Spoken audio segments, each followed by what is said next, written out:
Bonjour, bonsoir, c'est Conscience Oblige, votre équipe habituelle, vos chroniqueurs habituels. Alors, vous les connaissez, mais je vais laisser quand même se présenter pour ceux qui ne connaissent pas et pour ceux qui viennent d'arriver. Alors, Keki, le prince de Carthage, comment vas-tu? Ça va. Très content d'être là, la rentrée. Les vacances ça a été? Ouais, ça va. Tranquille? Ouais. Les enfants, ça va? Toujours. Tout le monde va bien? Tout le monde. Ok. Alors, on a ici... Non, j'aime toujours la présenter en dernier, donc je passe. Donc, nous avons ici le docteur Henri Lévy. Grand conférencier. Et son légendaire sarcasme. D'accord? Le voici ici, le cogneur. Comment vas-tu? Je vais très bien. Tu vas très bien, tu es prêt pour... Affûté, en forme, nous allons découdre aujourd'hui. Tu es prêt pour cette nouvelle thématique? Absolument. Parce qu'il y en a un qui est très chaud, qui s'est préparé pendant des jours et des jours. Des jours et des jours, prêt à t'affronter. C'est le général. Le général de l'Algérie, Jamel. Comment vas-tu, Jamel? On est présent, on est là. Hein. On est là? Ouais, ça va pas être agréable aujourd'hui. Hein. Ah ouais? Je préfère prévenir les auditrices. Ah ouais? Et les auditeurs aussi, leurs avocats qui les défendent. D'accord. Ça va pas être facile. Hein.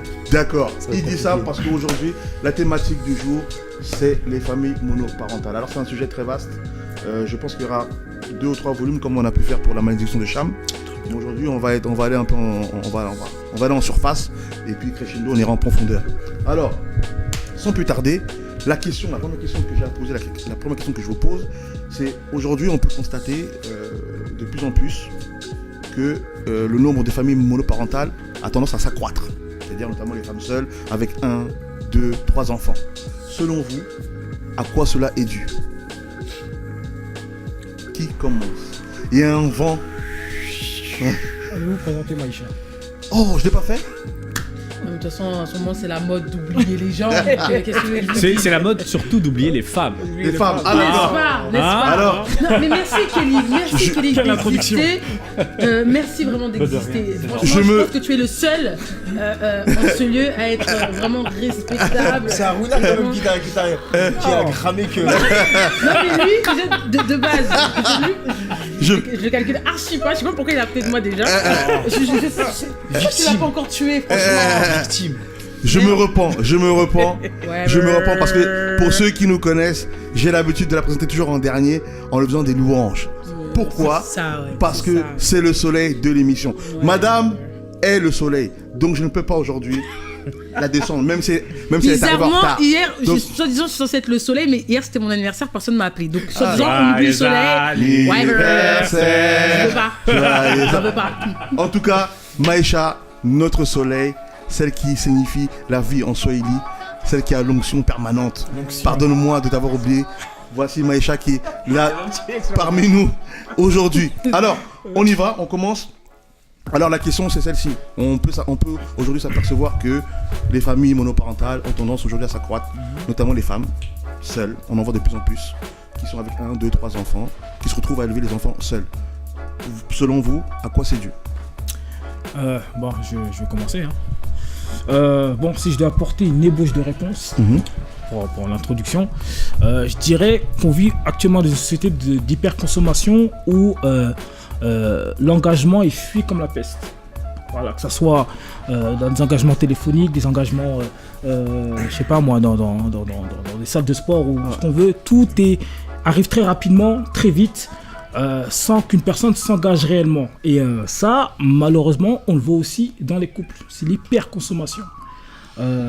L'engagement sans engagement. Engagement sans engagement. Et puis la facilité de, face à une petite adversité où je change parce qu'il y en a 10 derrière, tout simplement. Je pense aussi que le rôle de l'homme, il est pointé du doigt. Parce que s'il y a mère célibataire, c'est que quelque part, il y a l'homme qui a déserté. Après, on peut développer là-dessus. D'accord. Mais pour moi, si je dois apporter une réponse brève, pour moi, l'hyperconsommation physique et mentale fait qu'aujourd'hui, on arrive à des situations extrêmes comme celle-ci. Donc toi, c'est vraiment tu te bases sur en fait, le fait que les gens ne vont pas au bout de leur engagement. C'est générationnel. C'est générationnel. Ouais. D'accord. Parce qu'il y a parce que je vais pas dire que c'est un phénomène nouveau, mais actuellement c'est partout, quoi. On a tous autour de nous, entre guillemets, dans nos connaissances, une personne qui élève ses enfants seule parce que le mari est parti ou parce que ça s'est mal passé, ou bien parfois même des femmes qui ont plusieurs enfants de pères différents. D'accord. Donc il y a un mode opératoire qui se met de manière inconsciente toujours en place. Ok, d'accord. On peut aussi même dire, en corrélation, à l'époque, quand on essayait de se mettre, quand on se mettait en couple, etc., on réparait les choses. Et même ça arrive dans le quotidien. Chez vous, à l'époque, peut-être vos parents réparaient les télés, réparaient les magnétoscopes, allaient voir le réparateur. Aujourd'hui, non, on répare plus. Ouais. On achète autre chose. On achète autre chose. Et ce schéma-là peut se retrouver dans toutes les choses qui nous entourent et toutes les choses avec lesquelles on vit. Dans toutes les sphères de nos vies. Bah oui. Donc ça peut être dans la consommation de relations, qu'elles soient sexuelles ou qu'elles soient amoureuses. On va tomber éperdument amoureux d'une personne. Le sentiment va forcément à un moment donné tomber. Ça peut arriver dans la vie d'un couple. Et à ce moment-là, au lieu de pouvoir essayer de réparer les choses, je dis pas que c'est une raison, je dis pas que c'est la raison, mais on va essayer d'aller vers autre chose, vers une autre forme de consommation. Donc ça peut éventuellement corréler ce que tu viens de dire, Aruna, sur ce fait-là. Donc apparemment Aruna, Docteur Henri et Kiki, je corrèle. C'est un confrère. Je corrèle. Moi, c'est plus profond. Je corrèle. Plus profond. Ouais, c'est plus profond. C'est un point de vue que je respecte, que Aruna et mon ami Reza ils ont. Ouais. Moi, c'est autre chose. Pour moi, il y a deux raisons principales qui font qu'on se retrouve aujourd'hui avec des familles monoparentales, des femmes qui élèvent un enfant seul, 2, 3 enfants. Pour moi, la première raison, c'est à cause de l'homme. L'homme n'a plus sa place. Attends, tu dis c'est à cause de l'homme? C'est à cause de l'homme. L'homme part, tout part de l'homme. Tout part de l'homme. D'accord. Au début, il y a deux raisons principales. Première C'est raison, sa propre faute à lui. Sa propre faute à lui, dans le sens où il ne remplit plus son rôle d'homme avec un grand H, avec tout ce qu'il comporte derrière. Qu'est-ce que le rôle de l'homme pour toi? Le rôle de l'homme, c'est-à-dire qu'il n'est pas présent, il n'est pas là, il n'est pas le capitaine du bateau. D'accord? Et il suit ce que sa femme va lui dire dans tout. Oh. C'est-à-dire que elle va jouer à ce rôle, à ce jeu avec lui, de vouloir le dominer. Naturellement parlant, c'est toujours l'histoire du dominé et du dominant dans le couple. D'une manière pacifique ou d'une manière plus violente, tu vois. Ok. Et dès qu'elle arrive à sa fin, la femme a dit finalement, le mec, il a plus rien à faire avec lui, quoi. Attends, alors je te reprends. Quand tu dis par exemple que l'homme, d'accord, c'est sa propre faute, et tu dis ensuite qu'il n'a plus sa place. Il n'a plus sa place parce qu'il ne prend pas sa place d'homme, ou parce que la femme... Parce qu'il n'a pas pris sa place d'homme, parce qu'il a perdu. Il a perdu face à ce jeu-là, voilà, tu comprends? D'accord. Donc tu parles de combat en fait. Voilà, de combat. Mais c'est un combat. Dans le combat, il faut pas entendre des choses péjoratives de guerre ou de maltraitance. Non. Ça a toujours été comme ça. Les anciens, ils disaient la véritable bataille, la véritable guerre, c'est quand tu te maries. Ça, c'est les anciens qui disaient ça. Il y avait rien de péjoratif dans tout ça, c'est une lutte de tous les jours. Maintenant, moi, je me fie par exemple énormément au spirituel et à ce que je vois, tu vois, dans le quotidien, tu vois. Par exemple, dans le Coran, tu as un verset qui dit « Vous trouverez en vos femmes et en vos enfants des ennemis contre vous. Virgule, et l'ennemi pour vous le pardonner. » Quand il te dit ennemi, c'est pas ta femme et tes enfants qui vont te planter, qui vont te faire du mal. C'est qui toujours naturellement, Dieu les a créés comme étant des personnages qui vont t'éprouver pour pouvoir te ramener vers eux. À toi de remplir ton rôle d'homme afin de pouvoir les ramener vers toi. Donc de surpasser ce truc-là, de les ramener vers toi. Et mais dès que tu perds à ce jeu, entre guillemets, pour la femme, t'es plus un homme. Donc elle se dit, qu'est-ce que je vais faire avec lui? Pas mal de femmes que je rencontre, encore au jour d'aujourd'hui, j'ai rencontré il y a quelques jours une femme qui avait 2 enfants, qui me disait clairement pareil, tu vois, qui avait 27 ans, qui me disait, moi je veux pas de... Il y a plus de mecs, quoi. Il y a plus d'hommes, et plusieurs fois comme ça, tu vois. Mais pourquoi? Moi je veux pas d'un mec qui fait ce que je lui dis, je veux pas d'un mec qui fait ce que je veux. Mais c'est contradictoire pour elle. Oui, mais il est là le truc, c'est que elle va te dire, elle va te combattre, mais quand tu la prends en aparté, que tu discutes avec elle, tu pousses la discussion et qu'elle sache et dit non, c'est vrai, je veux pas d'un mec qui fait ce que je veux. Parce que pour moi, c'est pas un homme. Mais elle te dira pas ça dès le début. C'est-à-dire que l'homme n'a pas rempli son rôle. C'est la première des raisons. Deuxième des raisons. Ok. Vas-y, je te suis. C'est la femme. D'accord. Quelle est sa faute à elle? Dès que l'homme remplit son rôle, il arrive à surpasser cette épreuve-là, elle est dégoûtée. Elle dit c'est mort, j'arrive pas à tenir le coup avec lui, il est pas à mes yep, je vais me séparer de lui. Elle se sépare de lui par dépit, d'accord? Mais en espérant qu'il revienne. Bon. Écoute, Maïcha, d'accord, c'est technique, Maïcha. Maïcha a commencé là. Maïcha, J'ai entendu Maïcha. le. Écoute, Maïcha. Et en espérant qu'il On a revienne. été très attentifs. Mais comme il revient pas parce qu'il a réussi à surpasser cette épreuve, c'est devenu un homme avec un grand H. Ouais. L'épreuve te grandit. Il a réussi à passer ce truc-là. Ouais. Et qu'elle espère qu'il revient. Il revient pas. Elle se retrouve à pousser le caddie toute seule à Auchan. Et à se mettre sur Facebook pour rencontrer des mecs ou sur Tinder. Ok. Tu vois ce que je veux te dire? C'est-à-dire que la principale cause, c'est l'homme. D'accord. Si la femme est comme ça, c'est à cause de l'homme. D'accord. Parce que la femme est issue de l'homme. D'accord. Elle a été créée de l'homme, de la côte la plus tordue de l'homme. Ok. D'accord? Ouais. Il y a une interdépendance entre l'homme et la femme. Mais c'est l'homme qui a la primauté. D'accord. D'accord? Donc, première cause, l'homme. Ensuite, la femme qui ne veut pas suivre. D'accord. Et tu vois que vraiment, c'est la fin. Parce qu'en vérité, personne ne veut remplir son rôle. Mais 80%, 70%, et je le dis, hein, c'est à cause de l'homme. 30%, ça va être à cause de la femme. D'accord. Mais dans ton raisonnement, faut pas t'interrompre, Voilà, tu j'allais fais porter un visage assez schizophrène à la femme. Parce que soit quand l'homme prend sa place, elle le quitte, et quand tu prends pas sa place, elle le quitte aussi. Donc à la finale, Oui. c'est de sa faute entièrement. Ah oui. Non, si. parce que dans le deuxième cas, dans la deuxième raison, Ouais. elle fait cette technique, cette tactique en espérant qu'il va revenir. Mais je pense Elle pas se qu'en dit pas, fait je vais tout le quitter. le monde rentre dans un espèce pas de généraliser. schéma. Mais c'est où- un où, schéma bah, ils sont guerrier. dans un C'est combat. un schéma En fait, guerrier. de la Mais psychologie de la mais femme. mais Tu après, définis on là connaît- une certaine mais- psychologie C'est de la femme. certaines psychologies qui n'est pas forcément la majorité. mais, Pour reprendre une mais statistique, tu c'est sais- 85% mais- aujourd'hui des familles monoparentales, et c'est l'INSEE qui nous le donne, 85% des familles monoparentales, c'est des femmes.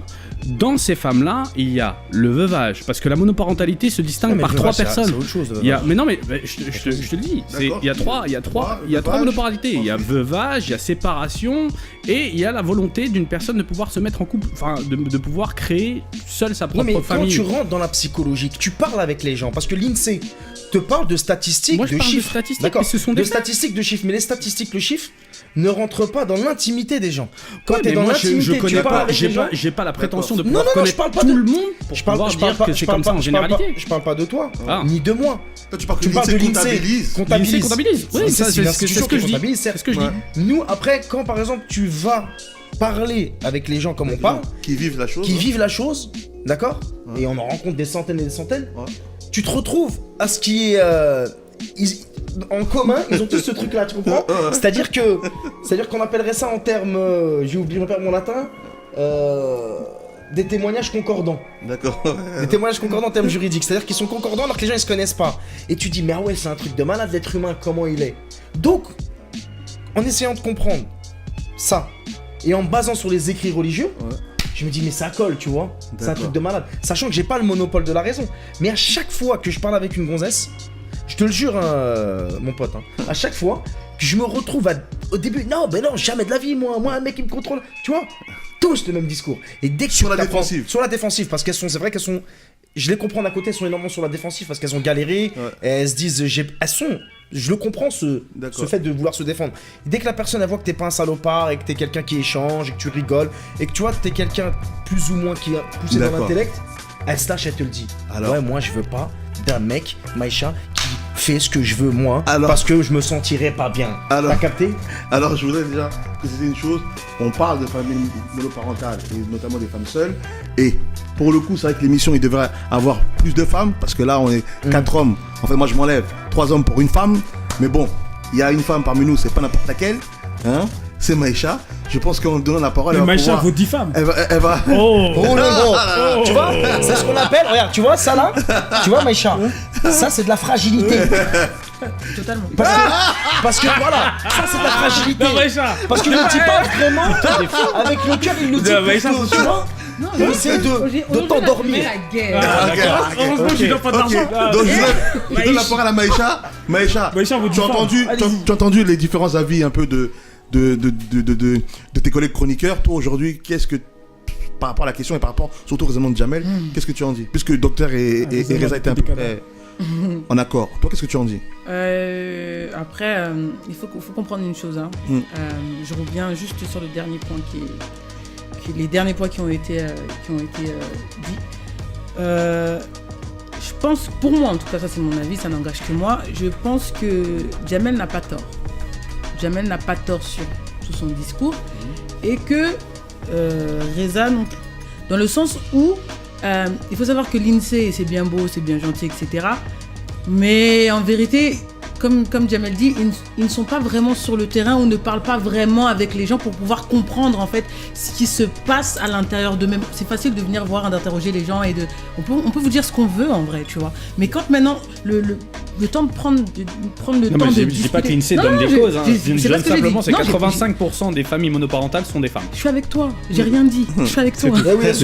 C'est des femmes parce que les mecs c'est devenu des tapettes. Non, je suis avec toi. Ah non, je suis pas là pour te dire parce que j'ai pas donné mon avis sur le sujet. Je comprends tout à fait. Mais ce que je veux dire, c'est quoi? C'est que je pense pour moi, les chiffres c'est bien les chiffres, mais de pouvoir maintenant faire, par exemple, là pour moi c'est des observations qui sont importantes pour moi, qui sont très, qui sont même la base. Pour moi c'est la base d'avoir de telles observations, de parler avec les gens et de faire des analyses sur ces différents discours, ces différentes enquêtes qu'on a pu effectuer avec des personnes, des entretiens qu'on a pu avoir avec les gens. Je trouve que ça c'est beaucoup plus... C'est poussé, c'est des études poussées. C'est poussé et puis ça a beaucoup plus de sens pour moi.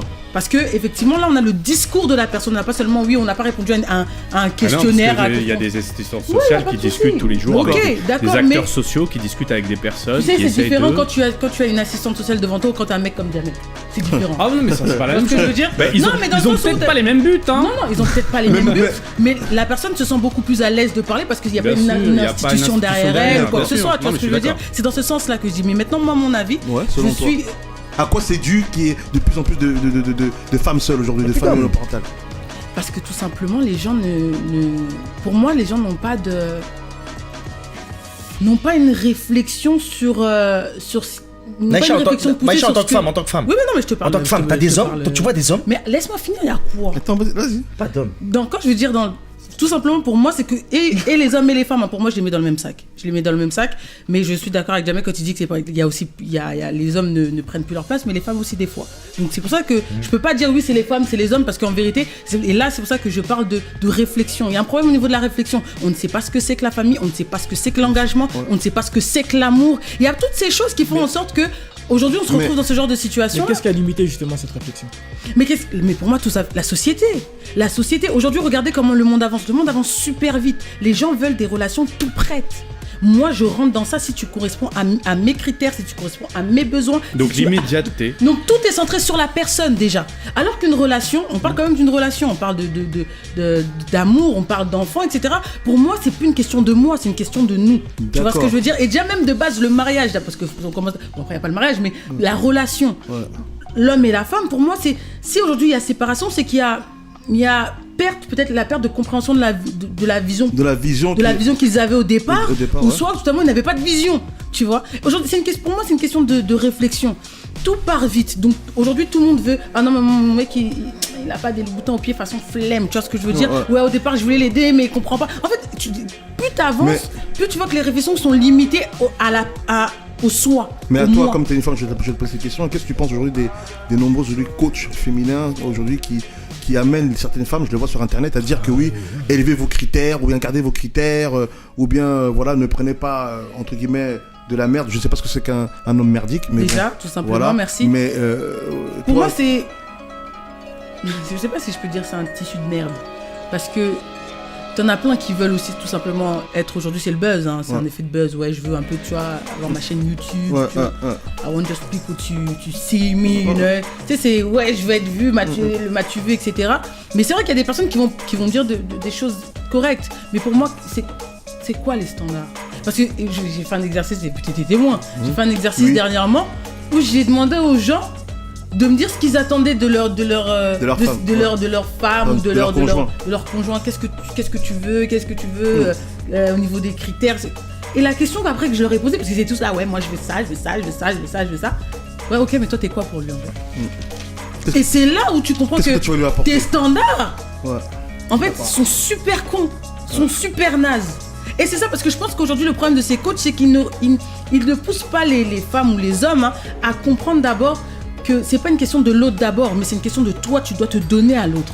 C'est qu'est-ce que moi je peux apporter. Il y a une sœur à moi qui dit quelle est ta valeur ajoutée. Et justement, Maïcha, excuse-moi de te couper, dans ta petite enquête là, les choses que tu as demandé à ces personnes-là, c'était des choses matérielles ou c'était de comment elle était, elle, dans sa façon de penser, dans sa façon d'être? Non, j'ai demandé. Mais qu'est-ce qui est ressorti justement de ces gens-là? D'accord, ok. Mais je vais te remettre dans le contexte. Je vais te remettre dans le contexte. La question que j'ai posée, j'ai dit qu'est-ce que tu attends de ton compte? Non, j'ai pas dit qu'est-ce que tu attends, même pas. La question c'était quoi, Benson? Je me rappelle plus. C'était, je crois que c'était, oui, c'est quoi? Qu'est-ce qu'elle est? Je me rappelle même plus. La question que moi je t'ai posée? Non, la question que moi je vous ai posée. Quand t'as fait l'exercice? Ouais. Je crois que c'était qu'est-ce que tu veux chez un homme ou qu'est-ce que tu veux chez une femme. Voilà. Donc après, la question était libre, c'était une question ouverte. Donc après, il y a eu des critères physiques et il y a eu des critères aussi. Mais quelle est la majorité entre les deux? Oui, non, mais il faut mettre. Je mets le contexte. Il y a les critères physiques et il y a les critères au niveau de l'intellect, au niveau de l'être intérieur.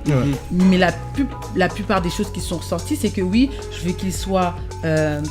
Je veux qu'il soit grand, je veux qu'il soit comme ça, je veux qu'il soit intelligent, je veux qu'il soit marrant, Il y a plein de choses qui sont sorties. Franchement, il y a vraiment plein de choses qui sont sorties, mais généralement, les choses qui ressortaient, c'était des choses qui devaient tout de suite être dans l'intérêt de la personne même.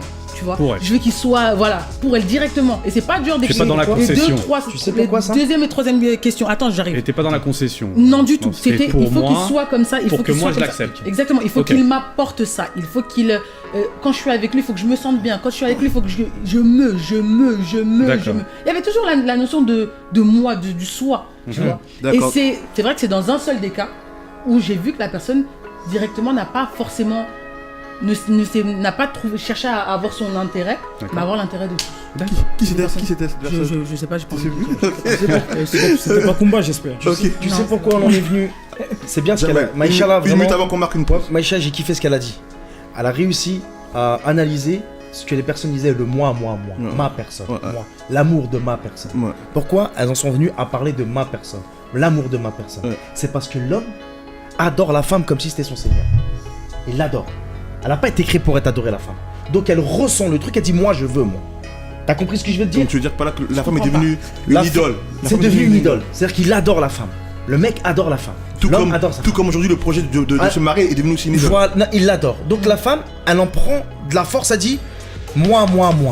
Si l'homme dans son cœur était désintéressé par cette adoration et qu'il adorait son seigneur plus que sa femme, elle serait pas comme ça. Ouais, mais parce que là tu le vois à l'orée d'une certaine spiritualité, mais elle est pas générale.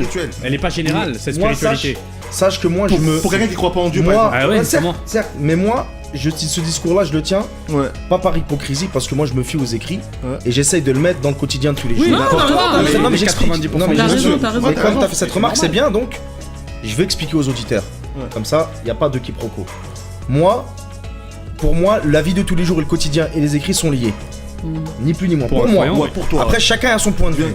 Donc moi, je vais dire clairement, par mon expérience, de ce que je vis, de ce que j'ai fait, pour tout ce que j'ai vécu. Alors, donc après, si les gens derrière, ils y croient pas, ils vont me dire ouais, mais c'est vrai que spirituellement, si j'y crois pas, mais il faut qu'ils comprennent le message qui est au-dessus, qui est plus lointain. C'est que si la personne arrive à parler de sa personne et qu'elle est dans l'égoïsme, c'est que la personne qui est en face lui donne énormément d'importance. Alors général, je te dis de retenir ton souffle. On va marquer une pause, on a un peu dépassé le temps, on est en retard. On revient tout de suite. A tout de suite. De retour sur le plateau Conscience Oblige avec vos habituels chroniqueurs. Alors, je vais tout de suite donner la parole au docteur qui voulait réagir. Je crois que c'était pas au propos de Maïcha ou au propos du général? Au propos du décadent, monsieur Chimam. Écoutez, d'accord. Je n'attaque pas les femmes. Écoutez, d'accord. Moi, je trouve que son discours, il est très essentiel. Enfin, c'est des raccourcis. Et ça peut parler qu'à une partie, entre guillemets, de nos éditeurs, parce que c'est très axé sur le spirituel. D'accord. Moi, je suis pas de son postulat où il dit que, par exemple, je suis d'accord avec lui dans le sens où, comme je l'avais dit en introduction, que le fait que les hommes aient déserté leur rôle, ou peut-être que ces hommes n'ont plus de modèle, tout simplement. Hein. Parce que ça a bien découlé quelque part. Ou peut-être que les hommes n'ont plus de modèle. Ou bien peut-être que ce modèle, il a été façonné par la société. Et aujourd'hui, on a un type on a un type de, comment dirais-je, comment je vais appeler ça, de standard qui a vu le jour et ou peut-être qu'on leur a enlevé aussi ce rôle. Alors c'est super intéressant. Oui, certainement, bien sûr. On l'enlève. C'est super intéressant, ça va embrayer sur ma deuxième question. Oui. Qui est celle-ci, parce que c'est un débat permanent partout où je vais, et notamment là où on habite. Est-ce qu'une femme aujourd'hui, seule avec des enfants, peut élever correctement un enfant seul? C'est très difficile, parce qu'il y a plusieurs paramètres déjà qui rentrent en jeu. L'aspect financier déjà. Là, on vit dans une société qui devient très, très libéraliste. D'accord. Les acquis sociaux qu'on avait à l'époque, je parle de la CAF et compagnie, là, tout est revu à la baisse. Dans quelques années. À cause du libéralisme est en train de monter. Bien sûr. Aujourd'hui, c'est marche ou crève, clairement. Donc, entre parenthèses, tu es contre cette politique libérale alors? Oui, bien sûr. Enfin, oui et non. Ça, c'est un autre débat. Oui, non. Mais aujourd'hui, on vit dans une société où des personnes qui, entre guillemets, vont planifier ou vont émettre l'idée d'élever leur enfant seul sur des standards qui, dans peut-être 5 ans, 10 ans, n'existeront plus. Parce que si aujourd'hui la CAF était sucrée, si on n'avait pas autant d'aides avec les bourses, etc., est-ce que dans un couple, une femme réfléchira 2 fois avant de mettre en péril son couple, dans l'hypothèse où c'est elle, entre guillemets, qui veut s'en aller, par exemple. D'accord, tu vois. Il y a le paramètre financier. Et il y a aussi l'éducation. Une femme, enfin, moi, je tire mon chapeau à ces mères célibataires. Il y en a quand même des femmes célibataires qui élèvent les enfants et seuls. je les respecte parce que ce qu'elles font, c'est un travail colossal. Monstre. Voilà. Ouais. Ce qu'elles font, un homme ne peut pas le faire. Moi, je le dis texto. Un homme ne peut pas le faire. Un homme ne peut pas le faire. Tu es en train de titiller Jamel. Bah oui, je dis qu'elle peut pas le faire parce que. En vérité, je termine. Je trouve truc là. Je trouve qu'elle peut pas faire parce que éduquer un enfant, c'est 24 sur 24. Tu le nourris, tu l'habilles, tu vas au travail. Il y a des femmes aujourd'hui qui ont 35 ans, qui sont à la fleur de l'âge, qui ont des enfants, qu'elles élèvent tout seules, mais elles dépérissent. Physiquement, pourquoi? Parce qu'elles n'ont pas de temps pour elles, c'est très difficile. Puis on vit dans une société où les femmes sont moins payées que les hommes. Et puis même en termes d'éducation. On parle aussi de ce que vit la mère, mais il faut aussi parler de ce que vivent les enfants. En termes de changement psychologique, c'est énorme. Une femme, elle a plus de facilité. Une femme, elle peut élever un enfant. Une femme seule peut élever 1, 2 ou 3 enfants. Elle a plus de facilité à le faire que l'homme. D'accord. À quel niveau elle a de facilité? Moi déjà je suis un père célibataire, j'ai une fille, c'est moi qui ai la garde totale exclusive, donc je parle de mon exemple à moi. Si t'as la garde de ton enfant, t'es un père célibataire, t'es moins maternel.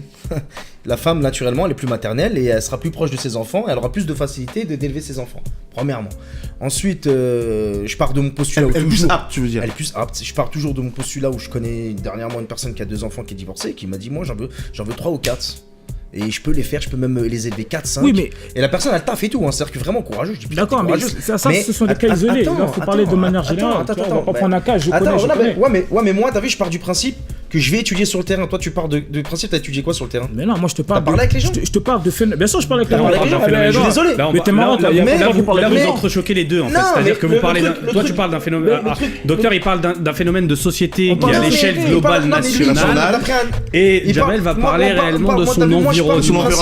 Non, je parle du principe où moi je suis partant quand des arguments, il faut donner des exemples concrets. Oui, mais les exemples concrets ne sont pas la majorité. Des grands hommes de ce monde, il y a des grands hommes dans ce monde qui ont été élevés par leur mère seule. Des grands dirigeants qui ont été élevés par leur mère seule. Tu vois? Donc pour t'expliquer qu'une femme peut, j'ai pas dit que c'est facile. Oui, mais attention, elle peut, mais c'est compliqué. Parce que l'homme, c'est clair qu'il doit apporter il doit apporter un apport financier, il doit être présent, c'est clair. C'est mieux quand il y a 2 parents. Une statistique d'ailleurs une statistique sympa. Vous savez très bien que j'aime beaucoup les stats. Juste par rapport à l'apport financier, vous allez juste un petit peu être un petit peu choqué. C'est aujourd'hui, on compte 56% des pensions alimentaires. Généralement des 85% des femmes monoparentales, donc 56% des hommes ne payent pas la pension alimentaire. C'est énorme. Il la paye pas. C'est-à-dire qu'il devait la payer.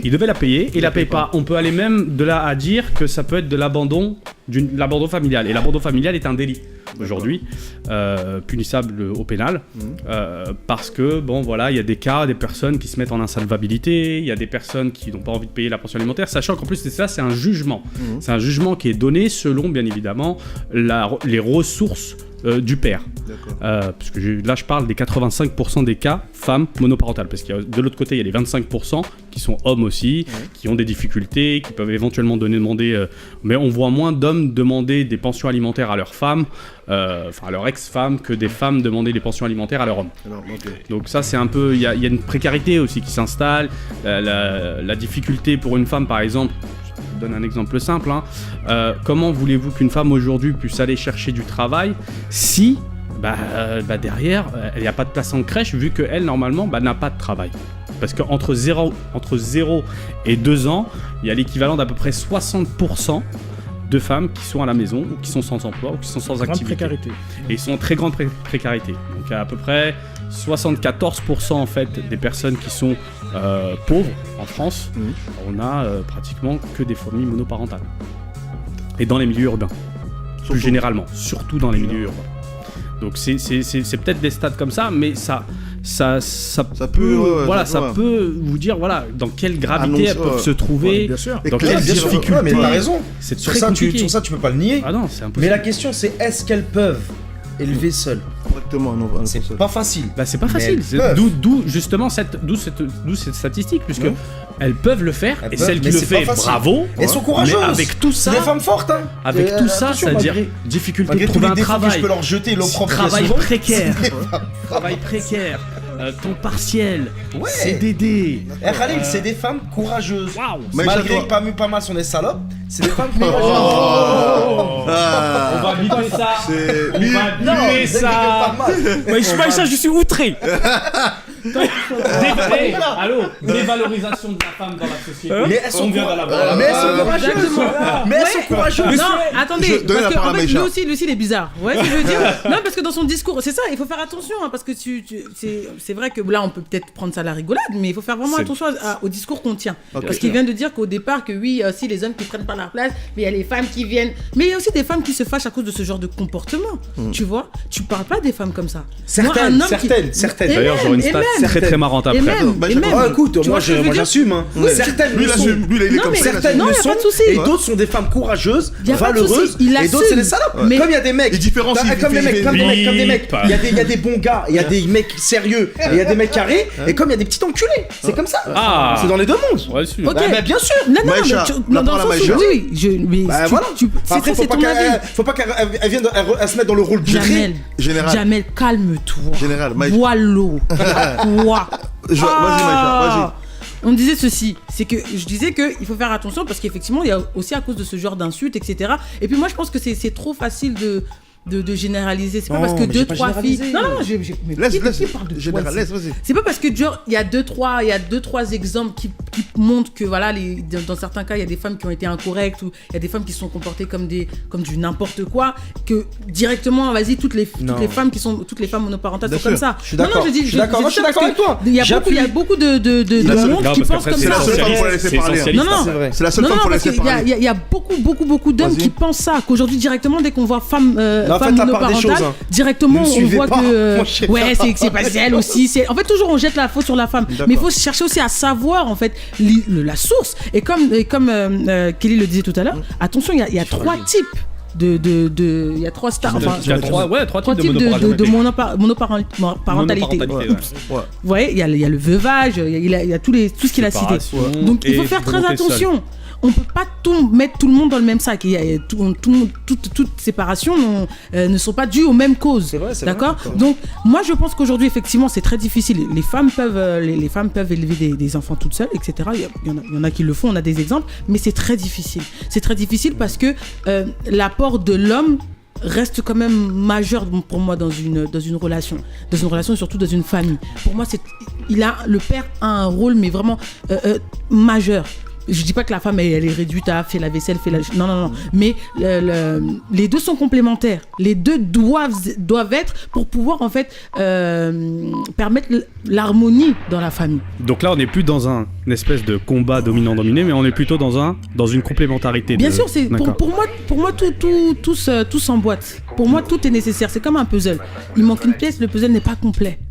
Donc là, le but aujourd'hui, ce qu'il faut comprendre pour moi dans les familles monoparentales, et là j'exclus la partie des veuves, c'est vraiment avant avant tout ça, il faut penser à ce que ça peut engendrer au niveau des enfants. Il faut penser à ce que ça peut engendrer au niveau de vous-même, la précarisation, déjà. La paupérisation exactement, de la personne. Et même au niveau de vous-même, parce qu'on voit, et on le voit avec ce qu'Aaron disait tout à l'heure, qu'il y en a beaucoup qui pètent des câbles. Alors toi, sans vouloir t'interrompre, je te pose la question à toi spécialement. Qu'est-ce que toi tu dis en ce moment de ces femmes, de ces nombreuses femmes aujourd'hui qui prônent l'envie d'avoir des enfants seuls? Oui, comme par exemple l'exemple que disait Jamel tout à l'heure. Pour moi, c'est... Moi, je suis pas là. C'est la seule femme du plateau quand même. Moi, je suis pas là à dire aux gens faites pas ça ou je sais pas quoi, ou à condamner ou à mettre un certain jugement sur les gens. Chacun fait ce qu'il veut. Oui, chacun fait ce qu'il veut, mais moi je pense que c'est carrément, c'est pas mature.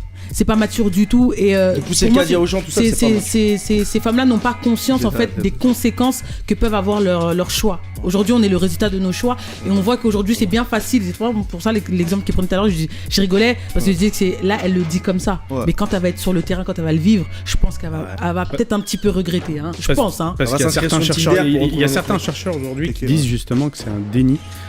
Carrément de l'autre sexe. Bien sûr, et un déni complet de l'autre sexe. Si je peux même pousser la pensée du monsieur là, je dirais que pour moi-même elle se ment à elle-même. C'est vraiment un déni dans le sens où elles savent au fond d'elles qu'elles ont besoin d'un homme. La majorité de ces femmes et la majorité des femmes qui prônent leur je peux être tout ce que je veux by myself, I can be what I want by myself. C'est faux. C'est faux parce qu'en vérité, pourquoi alors on les voit sur Tinder? Pourquoi on les voit après à chercher des mecs? On veut pas se marier, on veut pas s'engager, mais on cherche quand même à avoir quelqu'un. Oh non, mais j'ai quand même besoin. Je suis une femme. Un message le matin, un petit ouais, t'as bien dormi, ouais, comment ça? Non mais là oui, d'accord. Non, parce que pour moi c'est un déni. Elles se mentent à elles-mêmes parce que tu sais là, elles sont jeunes, elles ont peut-être 20 ans, 25 ans, etc. On arrive, non? Et puis elles sont là, elles voient des femmes avec des enfants. Oh, il est trop mignon. Oui, mais là, c'est la femme qui a parlé. Oui, tu vois ce que je veux dire? Ça c'est mon. J'ai dit non, mais c'est très bien. Non, mais c'est très bien. J'ai dit c'est mon avis. Pour moi, c'est très bien. Elles se mentent à elles-mêmes. Et ça c'est la femme avec la grande. On finira sur le docteur. Et le plus souvent, c'est qu'on avant de marquer une pause. Enfin, ces femmes vivent un certain paradoxe parce que l'homme qu'elles nient et moi je trouve que c'est une rébellion stérile parce que souvent quand elles ont des enfants, des fils, on se rend compte que l'enfant est habillé comme le mari qui l'a quitté. Mais je dis ça peut être humoristique comme ça, mais c'est souvent la réalité. D'accord. Là, on voit le petit gamin, il a 2-3 ans, il a des Jordan, il a son petit baggy, je dirais il a sa casquette. Elle élève l'enfant, surtout quand ça a un fils. De la manière dont elle voudrait, l'homme, c'est l'homme que je veux en fait. Ça devient son homme de substitution. Et l'enfant ne peut même pas vivre ce qu'il a envie de vivre. Et l'enfant joue de rôle, il joue le rôle de mari qui est parti. Ce qu'on appelle un transfert. C'est un peu le côté psychologique. Exactement. C'est un transfert de personnalité, c'est-à-dire qu'elle met ses attentes, elle, personnelles, sur son enfant. Exactement. Voilà. Sur son enfant. Et généralement masculin. Mais elle se retrouve généralement, et ça certains chercheurs et cliniciens le disent, qu'elle se retrouve dans une problématique arrivée à l'âge de l'adolescence où l'autorité paternelle n'est pas présente je vais pas dire dans 80% des cas, mais il y a beaucoup d'enfants monoparentales, des 85% de femmes monoparentales, parce que vous avez remarqué qu'on parle pas d'hommes non plus, parce que j'ai beau chercher, il y a des hommes qui ont eu des difficultés, c'est très difficile aussi pour eux, mais la majorité, et la plus grande majorité, à 85% des cas, c'est des femmes. Et elles se retrouvent dans une certaine problématique où ces garçons-là, je sais pas si c'est des garçons, mais si c'est des femmes aussi, à se retrouver sans figure paternelle. Et aujourd'hui, il y a même des propositions de loi qui sont effectuées dans le sens de dire qu'il faudrait dans l'éducation nationale, il faudrait dans le juge des enfants, il faudrait qu'il y ait certaines assistantes maternelles qui soient des hommes pour qu'ils aient plus l'image paternelle. Si des personnes aujourd'hui, des politiques, arrivent à dire que il faudrait quand même plus d'instituteurs hommes, il faudrait peut-être qu'il y ait plus de juges des enfants hommes, il faudrait peut-être qu'il y ait plus d'acteurs hommes, c'est que l'image paternelle, donc le papa, il doit être là. Ok. Retiens ton souffle. Retiens ton souffle, n'oublie pas ton inspiration, ce que tu veux dire. On marque une pause et on revient. Tout de suite. Nous revoilà sur le plateau de Conscience Oblige avec un nouvel invité, mais un invité qui n'en est pas un. vous connaissez, pour ceux qui nous suivent, CDD. Hein, c'est pas un CDD, contrat de durée déterminée. CDD. C'est DD. Voilà. Comment vas-tu, Dédé? Bien et toi? Ça va? Voilà, je vais donner la parole après. Je vais te donner la parole après. Je vais donner la parole après parce que le docteur avait une pensée à nous communiquer. Donc, pour faire suite à ce que Kéké, on voit aussi, comment dirais-je, des troubles du comportement. Des troubles du comportement, d'accord. Voilà, entre la mère et son fils, que j'ai parlé. Dû au transfert de personnalité, ça?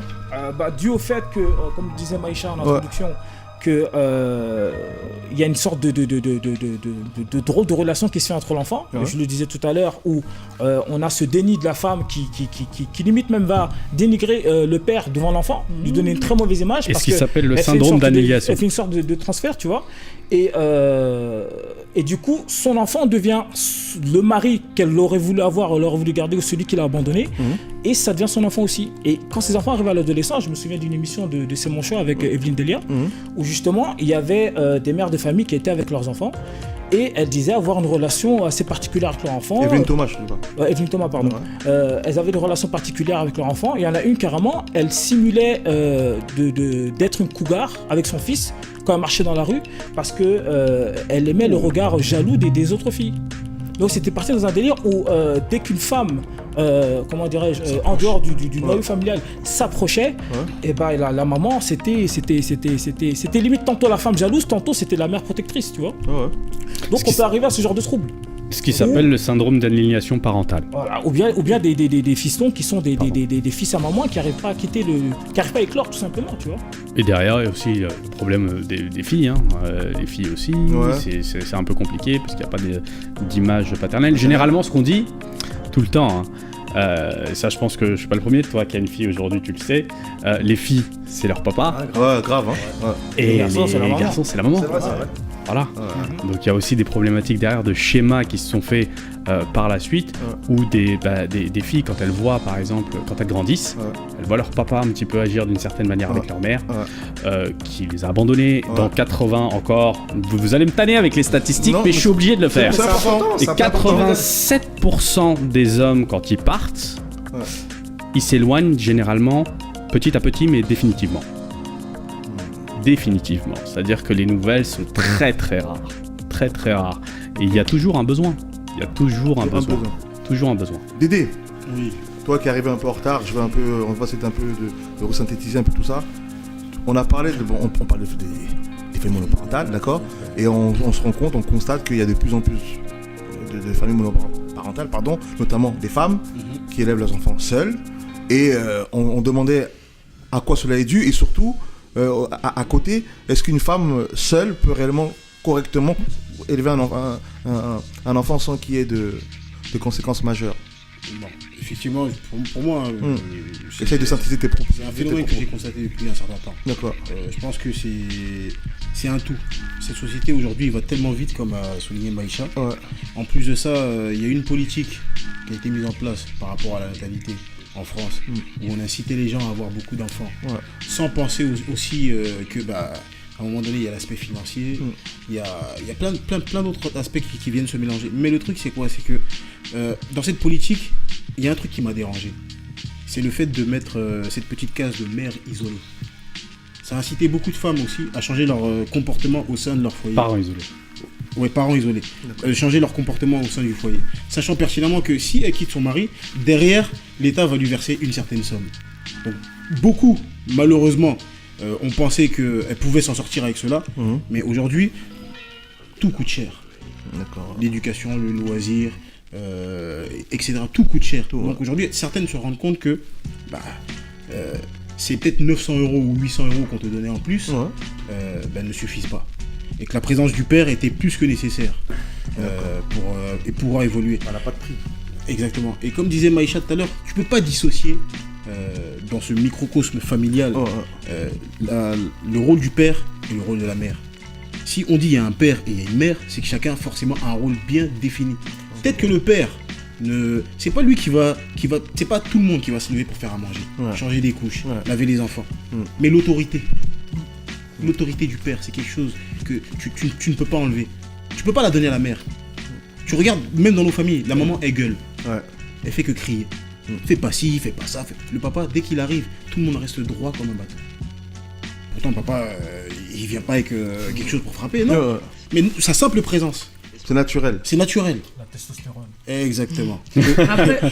Après, est-ce que c'est pas culturel? C'est culturel. Je pense que cet aspect-là est vraiment culturel. Bien sûr. Pour nous autres Africains, on sait qu'on peut pas blaguer parce qu'il y a la gifle qui nous attend. Mais je pense pas que cette réflexion soit... Même chez les Européens aussi, la structure familiale est très très importante. La structure familiale est très très importante. Elle a été détruite. Mais exactement. À partir des années 70, 80, ça a été détruite. Exactement. Mais quand on parle de modèle familial, on dit c'est le père et la mère. Exactement. C'est un modèle selon qui, selon quoi? Exactement. Patriarcal. C'est là. C'est le modèle patriarcal. Ouais, le modèle patriarcal. On part à l'époque. Où, pour ceux qui ont un petit peu féru d'histoire, essayez de vous renseigner un petit peu sur ce qu'est en fait mai 68 et la libération des mœurs. Qui était au pouvoir? Général de Gaulle.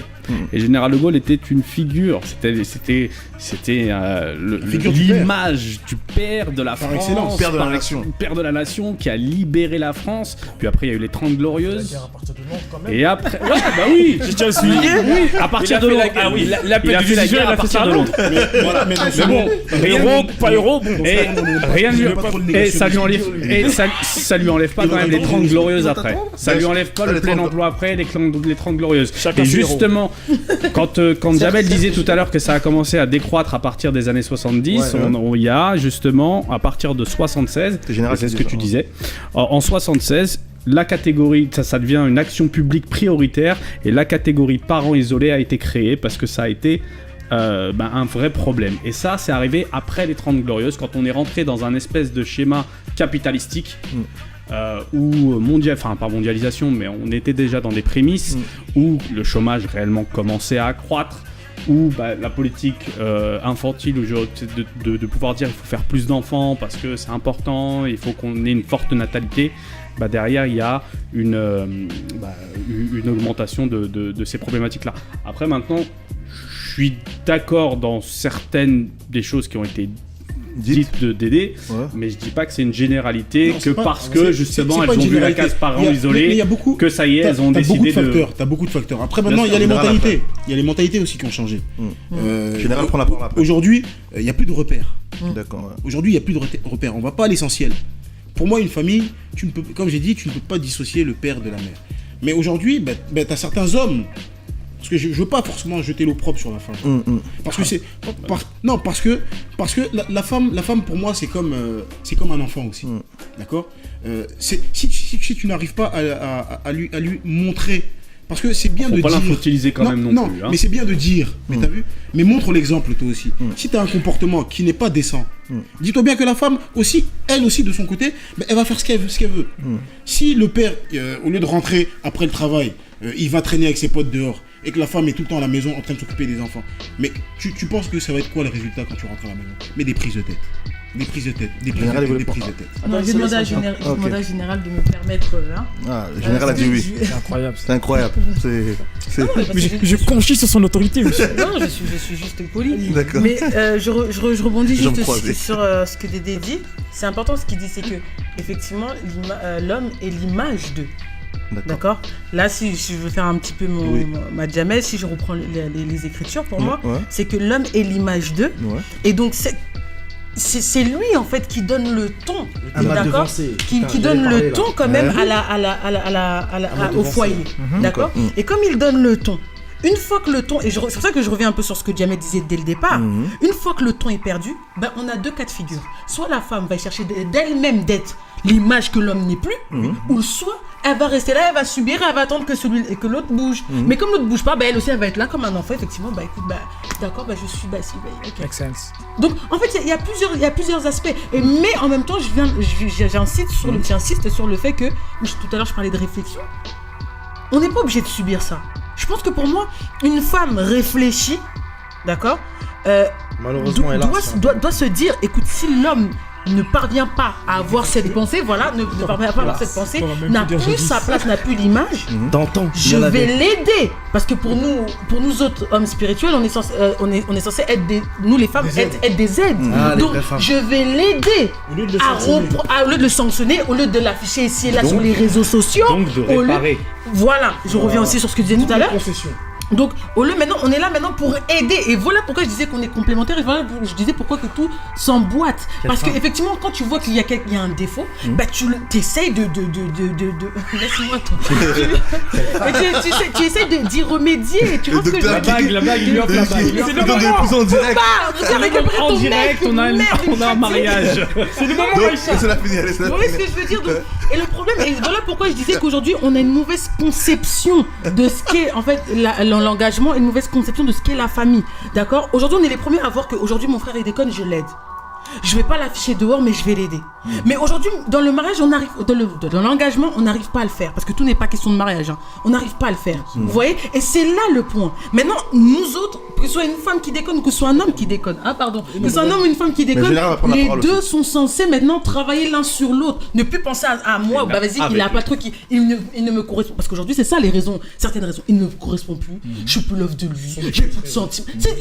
Je m'ennuie. Et là, il me divertit. Je vous renvoie à l'autre vidéo Amour et sentiments, d'accord? Tu as un flashback quand même, tu as avec Libanga.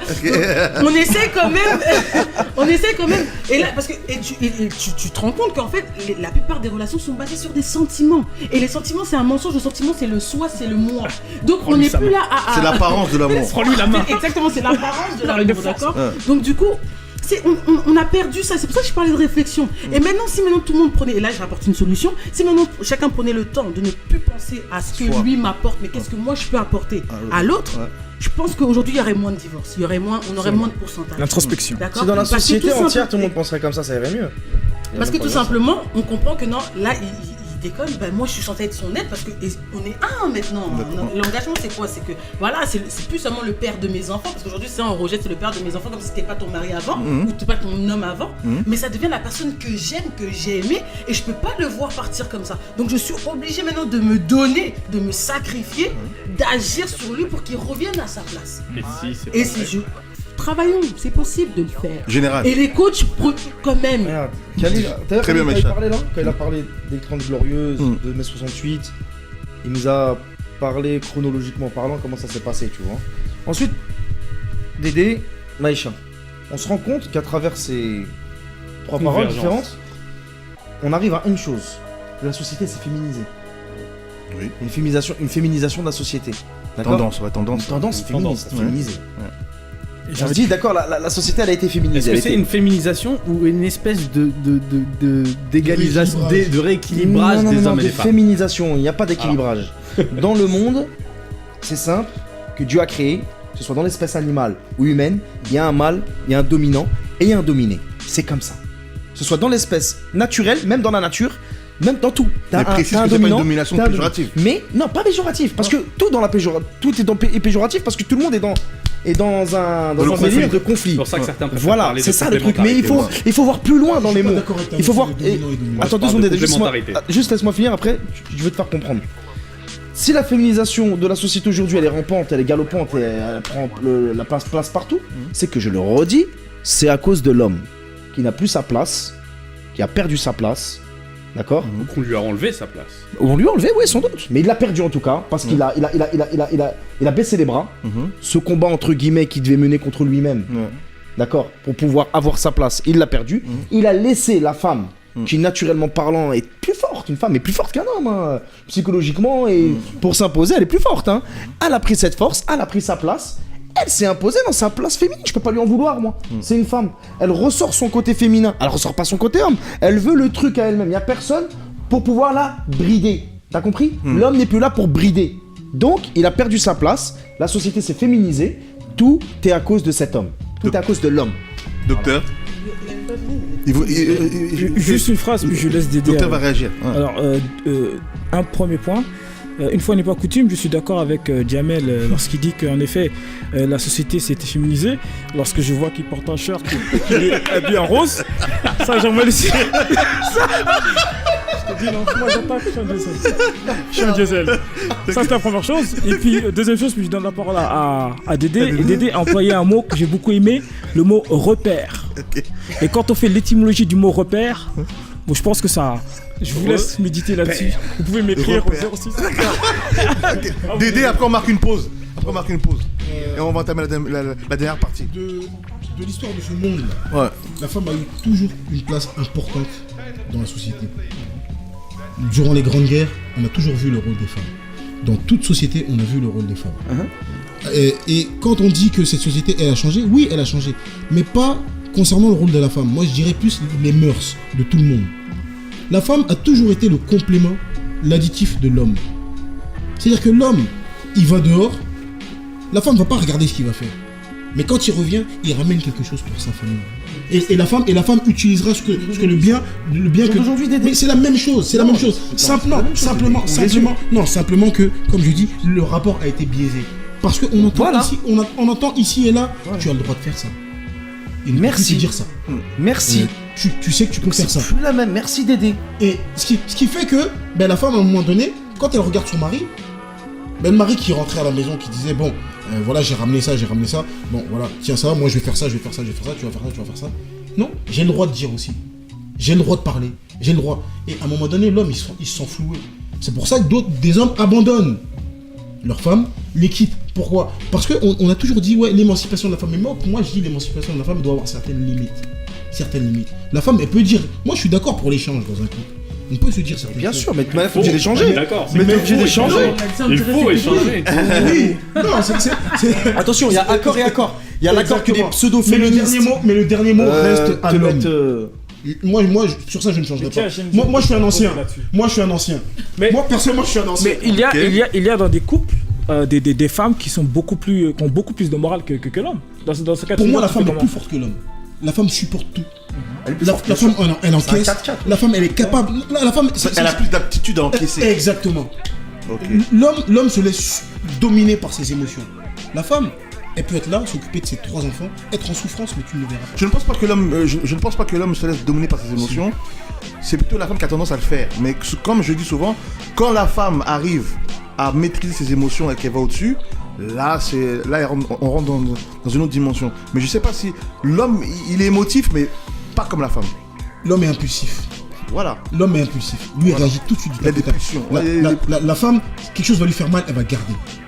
Elle va garder. Elle va nous sortir les dossiers d'il y a 10 ans. Exactement. Oui, c'est vrai. Déjà, ça dénote d'une certaine force. tout de suite. Jamais la c'est vicieux, c'est la question de vicieux, mais ça dénote déjà d'une certaine force. nature. D'accord. Non, mais moi, je suis. Et on clôture après. Ça, c'est indéniable. Vicieuse. La femme, quand elle veut te tuer, elle te tue. Ben oui. D'accord. Il y a quelqu'un qui disait que. Et elle fait vraiment, donc elle va prendre une feuille, un stylo, elle va. Je vais commencer à faire ça. Et ça que j'aime bien avec les femmes, c'est parce que nous, on va te dire à 14h30, fuis parce qu'elle te tuer.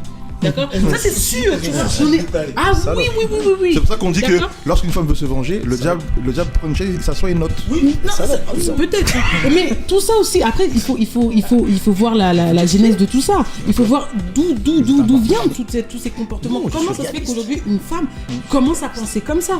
Et effectivement, ça part du fait que l'homme a perdu. Ça date de longtemps parce que tu regardes Adam et Ève. D'accord. Non mais encore une fois, c'est pas la généralité de tout le monde. C'est pas une généralité, mais de toute manière, quoi qu'il arrive, parce que je vais juste rebondir sur le cas qu'il a pris. Où était Adam ? Où était Adam ?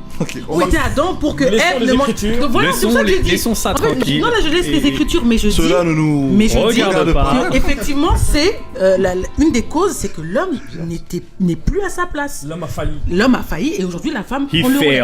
Sur ce, on marque une pause pour après entamer la dernière partie. On va parler des enfants. Dans tout ça, parce qu'on a parlé du père, la mère, la monoparentalité, tout ça et tout. Mais les enfants dans tout ça, c'est eux qui subissent souvent ce genre de circonstances. Donc, tout le temps. Donc, on marque une pause, et on revient. Je vous dis à tout de suite. Nous revoilà sur le plateau. T'as pas clapé. Qu'on s'oublie.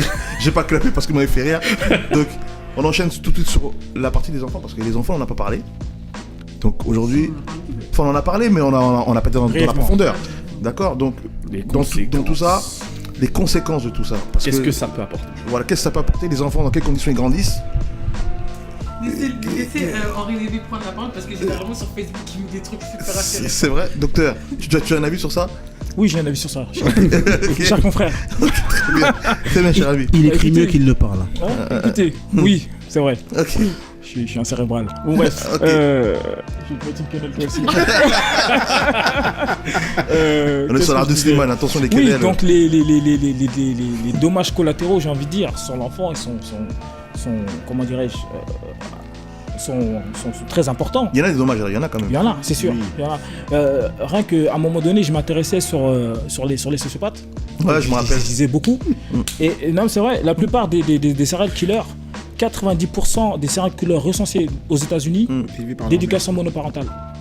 Il y a même un docteur, le docteur Omar Johnson, qui explique ce phénomène d'homosexualité dans la communauté noire aux États-Unis. Je dis bien son nom avant qu'on vienne m'attaquer. Hein. Docteur Omar Johnson. C'est lui qu'il faut aller attaquer. C'est un noir ? Oui, c'est un noir. T'es dans la merde. Voilà, c'est un sociologue, psychanalyste très connu aux États-Unis. Et il expliquait que ce phénomène, pour lui, l'homosexualité est une névrose. Et il expliquait dans le phénomène. Maladie. Une névrose. Je suis d'accord avec lui, c'est une maladie pour moi. Oh là là. C'est lui qui l'a dit. Vous les risques, C'est encore un autre débat. ça. C'est encore un débat. C'est enregistré Donc à il l'OMS disait, il y a pas longtemps, à l'OMS mondial de la santé à l'OMS. Il y a quelques années. Sous le lobby si homosexuel. on dit. Donc il disait que l'homosexualité chez les jeunes afro-américains issus d'éducation monoparentale, Comme toi. elle était comme toi. elle était basée sur le fait que l'adolescent arrivé à un certain âge où il commence à avoir des attirances, se dirige vers cette figure masculine parce que il y a son amour paternel qu'il n'a pas connu et il fait une sorte de transfert. Et il se fait casser la rondelle parce qu'il pense à son père. Non, il se fait pas casser. C'est comme tu prends ta fille par exemple. Ta fille, avec tout le respect que je te dois, On va le traiter d'homophobe. il y a de fortes chances que son idéal masculin ait tes caractéristiques d'un point de vue comment tu te présentes, comment tu te poses, parce que tu calques. Okay. Voilà. C'est une référence. Dans notre femme ou notre mari, tu cherches ton père ou tu cherches ta mère quelque part. Voilà. Et ils expliquaient que ce phénomène-là, vu que ces enfants grandissent dans des sociétés où le père est absent parce que soit il est incarcéré, soit il a quitté le foyer, il grandit dans des foyers où il n'y a que des femmes. Et lorsqu'il grandit, cet amour paternel qu'il n'a pas eu, il le transfère vers ce qu'il pense être un amour, mais c'est pas un amour. C'est l'amour qui lui manquait, qu'il a transféré vers cet homme qui pour lui dans son inconscient représente son père, et il parle dans un délire d'homosexualité. Là tu es en train de dire que l'homosexualité est un des dommages collatéraux de... Ça peut être l'un des dommages collatéraux. En fait, il y a deux trucs. Attends, et puis il y a aussi le côté délinquant. Un enfant issu d'une éducation monoparentale a plus de chances de sombrer dans la délinquance que quelqu'un qui a entre guillemets une structure, un noyau familial structuré. D'accord. Déjà qu'un tiers des familles aujourd'hui sont en HLM. Un tiers des familles sont en HLM, dont beaucoup sont dans le milieu urbain. Qui dit milieu urbain, on connaît très bien ce que c'est. On a autour toutes les banlieues, qu'elles soient parisiennes, qu'elles soient lyonnaises, qu'elles soient marseillaises, et même sur une carte. Vous verrez très bien sur la carte des enfants, des enfants issus de monoparentalité. C'est région parisienne en rouge, Basse-Aramonca en rouge, Provençal-Côte d'Azur plutôt côté Marseille, etc. C'est en rouge, mais au centre, dans l'est, un petit peu dans le nord aussi, dans le rouge, parce qu'on a tout Roubaix, Tourcoing et Valenciennes. Là où il y avait un tissu industriel. Où le père travaillait et que l'usine, le charbon, etc. ont été complètement abandonnés, donc c'est des zones très sinistrées. On voit aussi l'émergence des mères-filles, des mères qui deviennent très très rapidement, des filles qui deviennent rapidement mères à l'âge de 16-17 ans. 14, voilà, donc c'est très compliqué.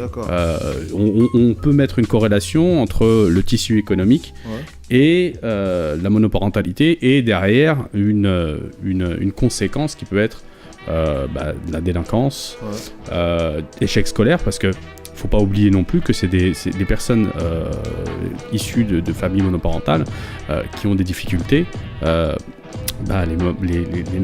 mamans peu diplômées, précarité de l'emploi, pas de garde, donc tout ça fait en sorte que ils sont où les enfants ? Il n'y a pas de suivi. Pas de suivi. D'accord. Suivi. Dédé ?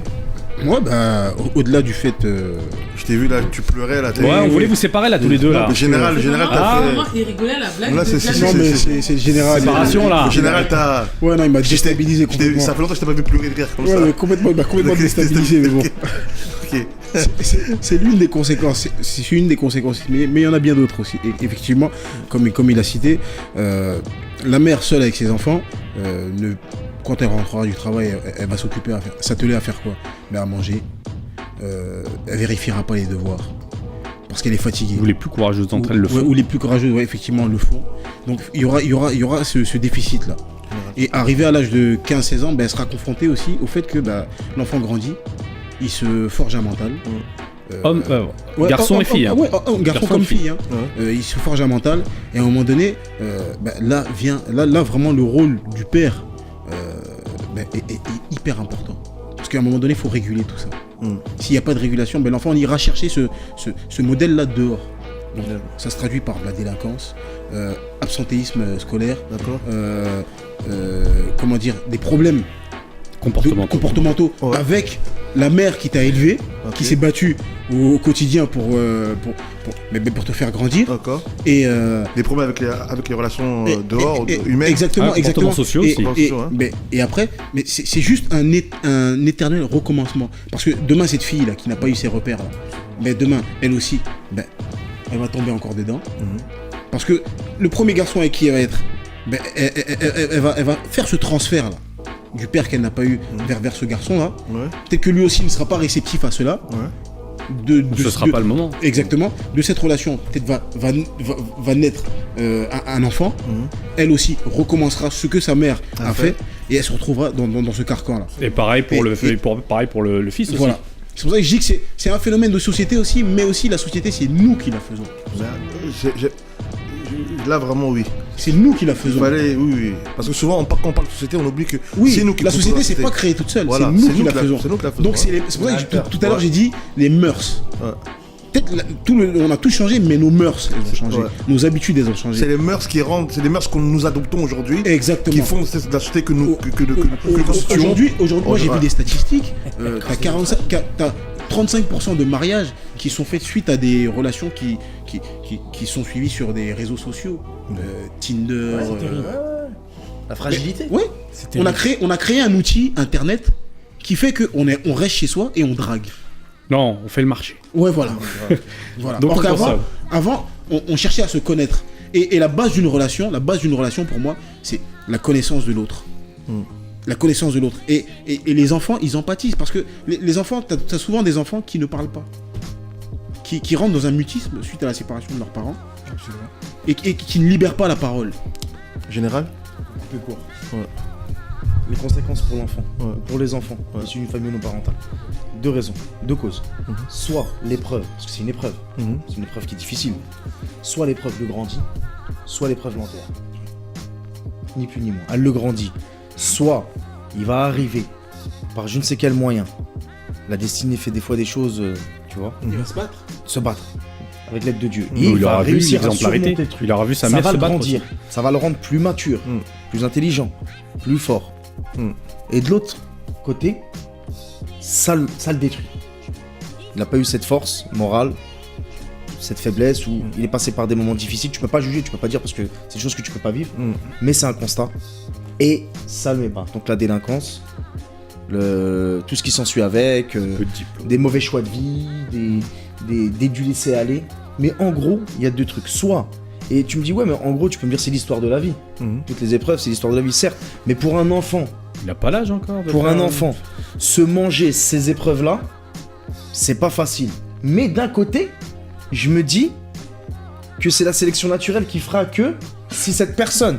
T'es darwiniste? Hein? T'es darwiniste? Non, bon, c'est la sélection naturelle qui fera que... Tu peux pas dire sélection naturelle avec ta croyance. S'il arrive à s'en sortir, il sera beaucoup plus fort et beaucoup plus mature que les enfants qui n'ont pas vécu cette épreuve, tu comprends? Mais dans tous les cas, ça va être l'un des deux. Ça va être soit ça va le descendre, ou soit ça va l'élever. Mais on convient à dire qu'il y aura, quoi qu'il arrive, des séquelles. Donc soit ça te rend plus mature et c'est clair que la présence la non-présence d'un père ou d'une mère, ça pèse, tu vois, je vais pas te mentir. Tu pars avec un handicap. Tu pars avec un handicap, mais tu pars avec une force aussi. Et quel serait aujourd'hui maintenant, dans tout ça, on a constaté, on a essayé avec nos moyens. Qu'est-ce que vous donneriez plutôt comme conseil pour que... À l'homme d'être un homme. Et d'arrêter de fuir ses responsabilités. Entre guillemets. Et d'arrêter de fuir ses responsabilités. Et aux femmes de rester des femmes et de rester à leur place. Et d'arrêter de vouloir tout contrôler. Quand je conseille de solutions. Voilà. Les solutions déjà, chacun sa place. Elles viennent faire les salopes. Déjà elles sont politiques. les solutions sont politiques, elles sont politiques à la base. Ouais. Tout ce qui est aide, CAF, des personnes les familles monoparentales ne sont pas assez aiguillées, aidées. Par exemple, là, on a eu des propositions de loi qui ont été effectuées en 2013 par Marie-Paul Angevin du Parti Socialiste qui disait que aller chercher les personnes débiteurs de pensions alimentaires directement avec l'aide d'un huissier de justice, de pouvoir les empêcher de sortir du territoire, parce qu'il y en a, ils sont très très bien, ils vivent bien, mais ils créent leur insolvabilité. Des fois, par exemple, de pouvoir faire en sorte qu'il y ait des quotas en crèche ou en maternelle de familles monoparentales pour qu'elles aient la possibilité de pouvoir chercher du travail ou de travailler ou de prendre des horaires de travail plutôt cohérents avec leur mode de garde. Mais voilà, moi réellement me donner des conseils. Quand j'ai des conseils, je me suis mal exprimé, mais c'est plutôt des solutions, je veux dire, parce qu'on ne donne pas de conseils ici. Et juste dernière chose, pour revenir un petit peu avant ta question, donc il y a des études qui montrent en fait tout simplement que si la monoparentalité est équilibrée, tout simplement, les troubles du comportement juvénile est moins important qu'au sein d'une famille qui est devenue un lieu de conflit. C'est-à-dire que même s'il y a une famille, le père et la mère, qui sont tout le temps en lieu de conflit, qui sont tout le temps en conflit tout le temps, il y a moins de probabilité qu'un enfant en monoparentalité équilibrée puisse être délinquant juvénile. Ah bon? Ouais.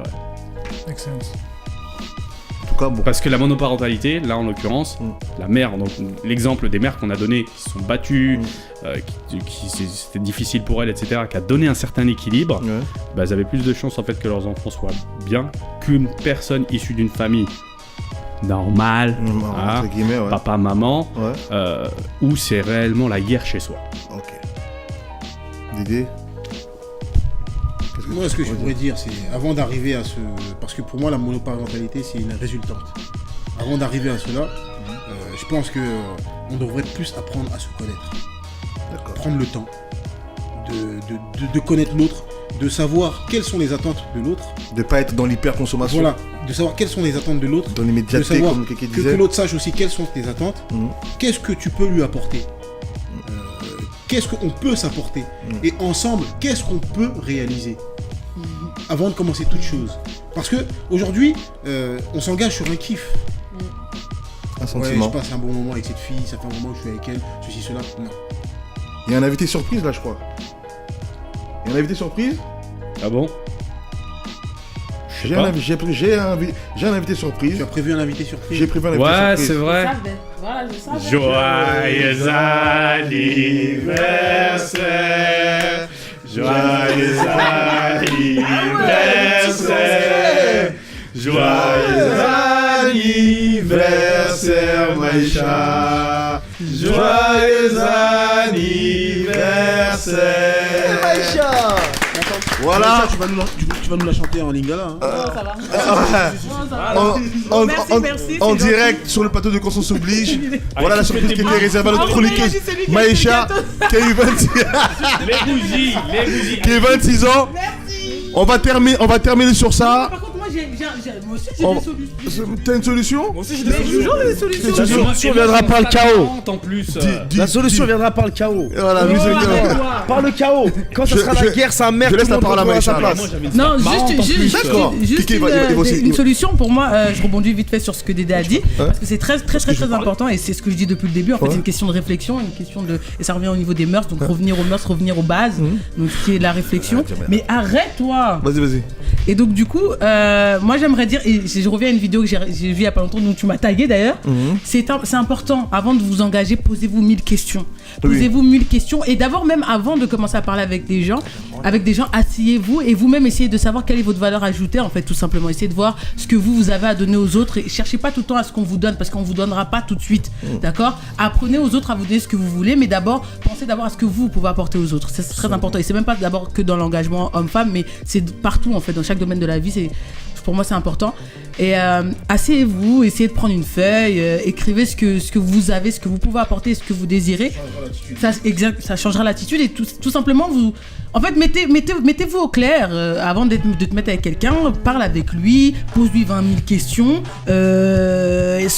Et là, je peux dire, sois exigeante. Tu vois ce que je veux dire dans les questions que tu vas poser. Sois exigeante, etc. Dans le sens où ne rentre pas pour rentrer après.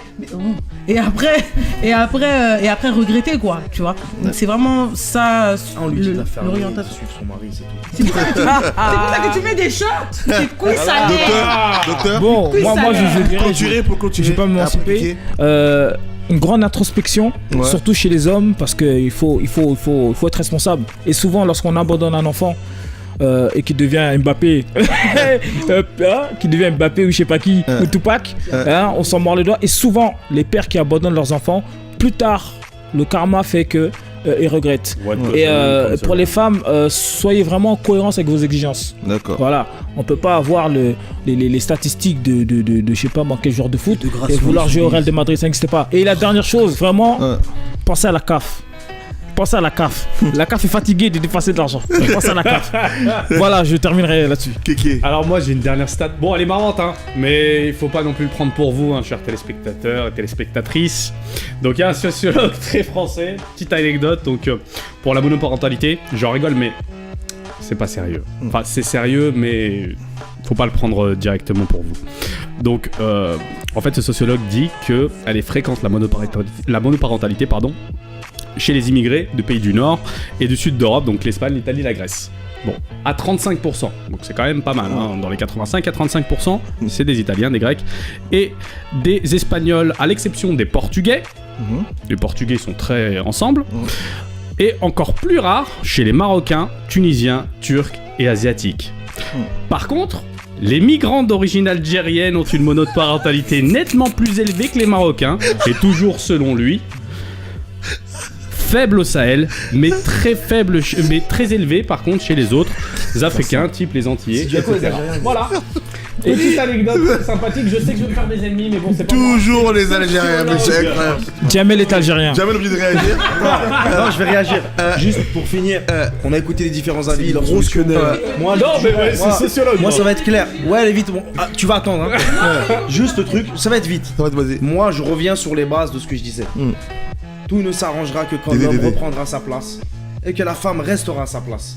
Il y a un inversement des rôles, donc forcément tout part en sucette. Quand il y a un inversement des rôles, tout part en sucette. D'accord.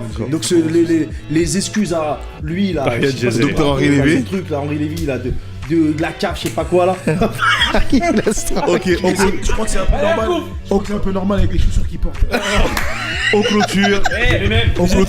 J'ai dû payer les postes alimentaires. Docteur, on clôture. Alors, c'était Benson et son équipe. Chronique Conscience Oblige. Je vous invite à liker la page Chronique Conscience Oblige. Et si vous avez des messages à faire passer, vous pouvez faire passer sur la page Chronique Conscience Oblige. Et si vous voulez aussi participer à l'émission, n'hésitez pas à nous communiquer et à nous transmettre vos messages sur la page. Je vous dis à très bientôt. C'était Benson et Conscience Oblige avec son équipe Génération Kunzo. Bye bye. Ciao.